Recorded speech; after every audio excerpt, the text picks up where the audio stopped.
Hello, everybody. Welcome to a bitterly cold Carrow Road. It doesn't really feel like probably the last day of a regular season. The sun's usually shining, and it's sort of a nice day. It doesn't really feel that way, but hopefully Norwich get the job done. All the matter in terms of today. They need 3 points pretty much to secure playoffs. It would go potentially to the final day of Hull, then go and beat Ipswich later on. But the goal difference, obviously, as we all know, is much in Norwich City's favour. We're about a minute away from team news. Connor is joining me. Any surprise changes you can see today, Connor? I know we've had quite a settled starting 11 for the last couple of weeks. Hanley maybe back on the bench today as well, which is, of course, a huge boost. Johnny Rowe from the start. Anything of that nature you could see happening today? Yeah, it's going to be interesting to see what happens. There's been a few interesting whispers around this morning around potentially some attacking changes, but we'll see if those play out, and then I'll tell you if they were as I expected when they dropped. But I think with John Rowe in particular, given the scare that maybe they've had in the week with him, I think they will adopt caution and further caution with him, and hopefully you can win today, and it gives you an opportunity next week to give him a go from the start. I think that to me feels like a good plan ahead of the playoffs, and we'll obviously see from there what his fitness levels are like. Otherwise, I can see it being pretty settled. It doesn't necessarily feel to me like a team that needs changing, particularly the rhythm it's in, the momentum it's in. You want to preserve that as much as possible. We had a conversation on Friday. I thought they looked a poorer team when Nunez went off last week. But yeah, we've got about 10 seconds or so it's going to be interesting to see what names are on that list when it does drop. Yeah, because we are just waiting for this confirmation. I'd imagine it is now 2 o'clock. We might be able to bring it to you any second now. Connor is frantically refreshing. Here we go. We do have it. So we have got. It is change that I was expecting. Yeah, it's Fashnacht in for Ashley Barnes, who has dropped out. He's on the bench this afternoon. Do you want me to run through the team? Yeah, Gunning goal, Stacey, Duffy, Gibson and McCallum the back four, Nunez and McLean the midfield three, Fashnacht, Sarah and Saints behind Josh Sargent, the subs bench, Long, Hanley, Bart, Fisher, Montoya, Sorensen, Rowe, Van Hooijdonk and Barnes. So I think we can agree that the bench is looking significantly stronger, and Fashnacht in for Ashley Barnes. Yeah, what do you make of that? I mean, Ashley Barnes, I sort of feel at different points of the season has maybe had a positive impact on this team, particularly Josh Sargent. I suppose that's going to be an interesting element today. It feels like Sargent's best levels have come when Ashley Barnes is on the pitch. Today, no Ashley Barnes on the bench. Is Fashnacht a good replacement to maybe get the best out of Josh Sargent? Yeah, obviously it'll be interesting to hear David Wagner's reasoning post game, whether that's a fitness issue, whether that's something that he has seen or feels is thank you very much, particularly suited to this game. We will see. He's as you mentioned, and quite rightly, been very important to what they've done in this run, particularly as foil for Sargent. I think his performances have increased pretty dramatically. So it would feel like it would have to be a fitness issue. Plus, we've seen about how keen he is to play those two together, and has been all season. So instinctively, I feel like it's maybe a slight fitness issue that's dropped him to the bench, but good that he's been able to be included into the starting 11, or possibly it leans into the conversation that we've been having about how you get John Rowe back in this side, and maybe that is the route to get him back in the team, which is getting him on the right and Gabriel Sarra in a more advanced 10 role, which we've seen him play this season is not a bad move at all. So yeah, I quite like that as an 11. I think Norwich have got the balance that maybe we've seen, and it's going to be interesting to see how they cope without having Ashley Barnes, who is a physical presence, whether that's maybe an indication of the type of game that David Wagner is anticipating. Probably gives them a little bit more in transition without him, to be honest. With Fashnacht's not slow, but I wouldn't say he's rapid, but in transition I think would give them an out on the right that maybe Gabriel Sarra tucking in wouldn't. So potentially that's a thought process as well. There's a tactical element to it. So really interesting, and obviously a huge opportunity for Christian Fashnacht to stake his claim as well. He's not really been someone who's been mentioned in this debate around John Rowe. So if he can get a performance, it's the right time of the season to get it, ahead of obviously what we hope is some more crucial games after the next two. Yeah, Grant Hanley back on the bench as well today. He looked sort of on that bench now. It feels a lot stronger maybe than the other week. We went to Deepdale, of course, and it was a lot of younger players, which, we've had this debate about whether they can come on and impact games. Doesn't feel like David Wagner trusts them at the moment. Looking at that bench, a lot of senior pros, Grant Hanley, Danny Bart, Jakob Sorensen, Van Hooijdonk we've not seen much of, but Jonathan Rowe, of course, we know the impact that he could have. How much of a boost is that, Colin, particularly in I suppose, the games that more could come ahead, I suppose, in playoff games? Feels like if David Wagner wants to change something, he's maybe got the option on the bench that now could come on and impact it. Yeah, that's it. That feels, maybe with the exception of Montoya for obviously Yanulis, who's set to come back this week, isn't he? I think. So maybe you're looking at him taking a place on the bench, and then we can have a debate around McCallum and Yanulis at the time. But that feels a lot closer to what you would consider, if not fully fit, because they're obviously missing on El Hernandez still, pretty close to being fully fit, without obviously some of the 21s that have been on there in recent weeks. That it's been quite clear, because both actions and words, and Wagner's admitted that talented but probably not ready for the championship occasions that they've been kind of on the bench for. So yeah, I think you look at it now, and it's not just depth; it's depth of position as well. They've got Jakob Sørensen, they've got John Rowe, they've got players who can affect it in forward areas. Barnes and Van Hooijdonk on the bench today. So yeah, it feels a lot more healthy, and it feels a lot heavier as well as a side. And that is, as we've spoken about over countless weeks, it is the right time now for those players, who have been injured, to come back and start to affect it. So yeah, and great to see Grant Hanley back, and I'm sure he will back himself to play a role in what comes ahead as well. Experienced player, captain, and obviously been dipped out for the last month or so on an individualised program. So the fact he's made the bench, that would suggest to me that they feel that has had the results that they wanted. I think we probably saw it in the outings that he did have, just lacked a yard. It just looked a little bit lacking in terms of sharpness and pace, and that's a major asset to his game, and we've seen that during his time at Carrow Road. So hopefully they've been able to recapture that, and if they can, then clearly he's somebody who can come and affect it. But I think it's hard to look at Duffy and Gibson and injury permitting, breaking up that two for me. Yeah, I'll bring the Swansea squad in just a moment, but this game, obviously, Norwich are in action before Hull kick off later on tonight.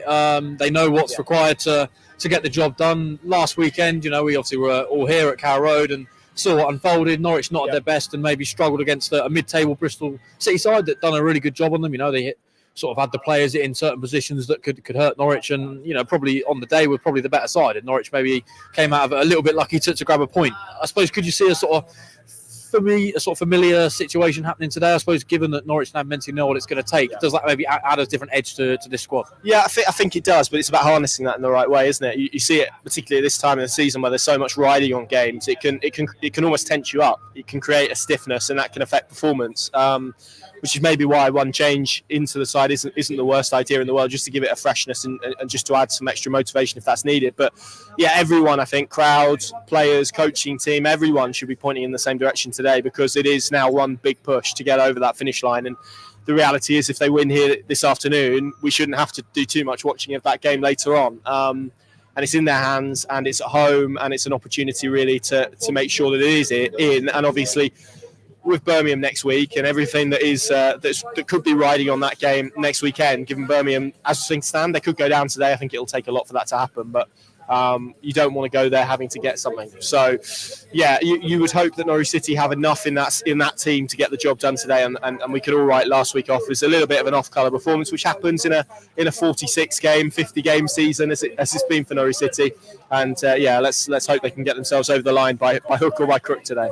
Yeah, Carl saying would a win and the whole draw secure playoffs? Yes, it would. So Norwich need to better their result, essentially. If they do that, I think even if Norwich draw, that would take them on to 73. So if Hull lose, it would be done as well. So they just need to better Hull's result this afternoon. And Hull really, irrespective of what happens, to be honest, but particularly if Norwich slip up here, they need to beat Ipswich.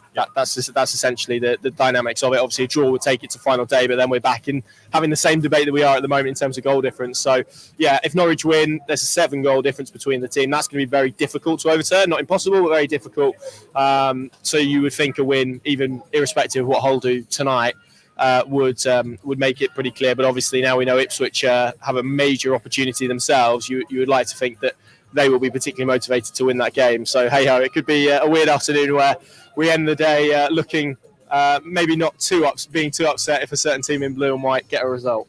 Yeah, I'll bring you that Swansea side now. They've got Carl Rushworth in goal. They've got Josh Key, Jay Fulton, Ben Cabango, Harry Darling, Matt Grimes, Jamie Patterson, Josh Tyman, Liam Cullen, Ollie Cooper, and Ronald, who's done a pretty good job since coming in from Brazil over the January transfer window. Their bench is Andy Fisher, Jerry Yates, of course, a prolific striker at Blackpool. Previously, Jamal Lowe, who tends to show up in games against Norwich City down the years.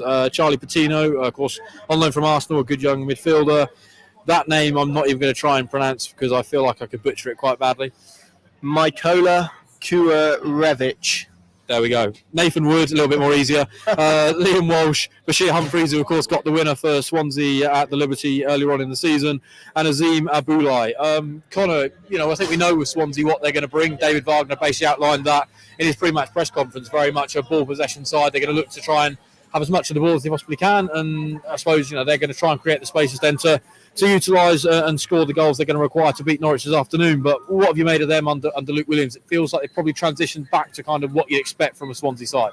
Yeah, I think that's fair. I really like Luke Williams as a coach. I think you only have to look at the job that he's done at Notts County to get them out of the National League, and they were in a wonderful position as well, sat comfortably inside the top six when he departed for Swansea, and you see what's happened to them since. Obviously, Jayden Warner there on loan as well. I think that's the type of game that I would expect here today, which maybe is why I'm wondering if that is lent to the change that David Wagner has made, because it might be an afternoon where Norwich don't have as much of the ball as perhaps they would ordinarily like. I can do that for Carl if you want. Yeah, there you go. That's one change, Carl. It's fashion acting for Ashley Barnes. But yeah, I've been impressed with them, and I think you can see that. And a lot of people. I think we saw last week at Bristol City, looked at these two games, and you think teams that don't have anything to play for, teams that arrive at Carrow Road in their flip-flops and with sand between their toes, and actually that wasn't the case last weekend. I wouldn't expect it to be the case this weekend either. They've not conceded for 3 games.